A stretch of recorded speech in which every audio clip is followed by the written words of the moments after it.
हनुमान जी की कथा एक ऐसी कहानी है जो आस्था, वीरता और अपार भक्ति से ओतप्रोत है, जिसमें श्री हनुमान जी का जन्म, देवताओं से दिए गए वरदान, श्री राम और उनकी भेंट, उन्होंने संजीवनी बूटी कैसे लाई, लंका दहन और महाभारत में उनका योगदान, ये सभी घटनाएं आज हम संक्षिप्त स्वरूप में देखेंगे।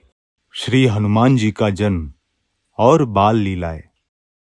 हनुमान जी का जन्म वानर राज केसरी और माता अंजना के घर हुआ।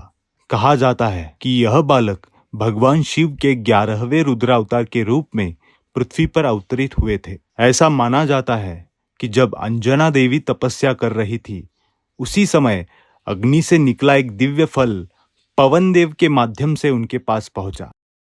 उस फल को ग्रहण करते ही अंजना देवी को वरदान स्वरूप में हनुमान जी की प्राप्ति हुई, इसीलिए उन्हें पवन पुत्र भी कहा जाता है। श्री हनुमान जी की बाल लीलाएं। बाल्यकाल में हनुमान जी अपनी शक्ति से अनभिज्ञ थे। एक बार उन्होंने उगते हुए सूर्य को फल समझकर निगल लिया, जिससे संपूर्ण सृष्टि में अंधकार छा गया। देवताओं ने विनती की, तब इंद्र ने वज्र से प्रहार किया और सूर्य देव उनके मुख से बाहर आ गए, लेकिन हनुमान जी मूर्छित हो गए। यह देख वायुदेव क्रोधित हुए और वायु प्रवाह रोक दिया। इस अद्भुत घटना के बाद सभी देवताओं ने उन्हें अनेक वरदान दिए। ब्रह्मा जी से अमरता का वरदान, शिव से अभयता का वरदान, श्री विष्णु से असीम भक्ति का वरदान, इंद्र से वज्र से भी कठोर शरीर का वरदान और वरुण से जल में अपराजय होने का वरदान मिला।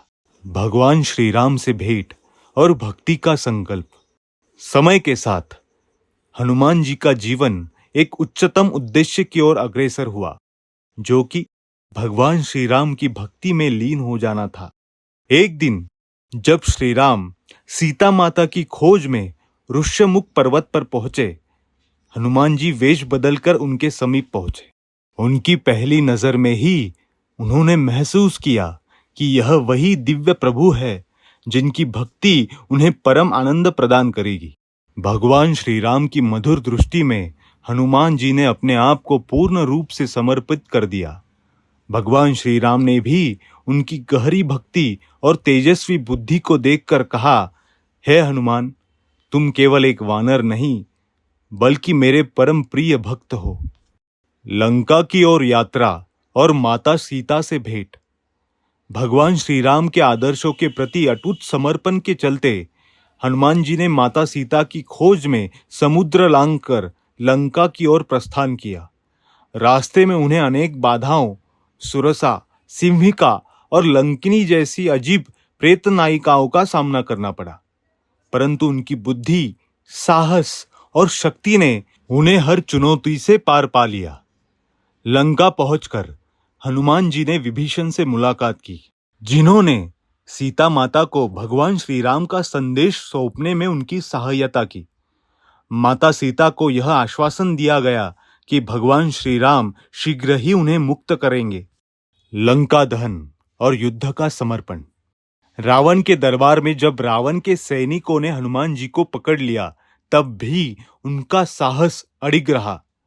रावण के अहंकार ने उन्हें दंड स्वरूप उनकी पूंछ में आग लगाने का आदेश दिया, परंतु हनुमान जी ने निडर होकर अपनी पूंछ से पूरी लंका को चिरते हुए जलाया। इस अदम्य वीरता से रावण के दरबार में भी भय का वातावरण छा गया और भगवान श्री राम के संदेश को और प्रभावशाली बनाया गया। संजीवनी बूटी और महायुद्ध में योगदान। जब महायुद्ध हो रहा था, तब लक्ष्मण जी गंभीर मुसीबत में पड़ गए। तब हनुमान जी ने संजीवनी बूटी के लिए हिमालय की ऊंचाइयों को भी मात दे दी। बूटी की पहचान न होने पाने पर उन्होंने पूरे पर्वत को अपने अद्भुत बल से उठा लिया। लक्ष्मण जी को पुनर्जीवित करके उन्होंने यह सिद्ध कर दिया कि सच्ची भक्ति में अदम्य शक्ति निहित है। महाभारत में भी हनुमान जी की छाप। समय का चक्र निरंतर चलता रहा। महाभारत के युद्ध में जब भीम को अहंकार की चोट लगी, तब हनुमान जी ने उन्हें सही मार्ग पर चलने की सीख दी। उन्होंने अर्जुन के रथ की ध्वजा में अपनी उपस्थिति दर्ज कराई। जिससे अर्जुन अपराजित बने रहे। अमर हनुमान आज भी जीवित। यह कथा हमें याद दिलाती है कि हनुमान जी आज भी अमर है। आज भी काशी, चित्रकूट, अयोध्या सहित अनेक पावन स्थलों पर उनके मंदिरों से उनकी दिव्यता झलकती है। जो भी सच्चे मन से हनुमान जी की भक्ति करता है, उसी के जीवन में सुख, शांति और समृद्धि का प्रकाश फैल जाता है।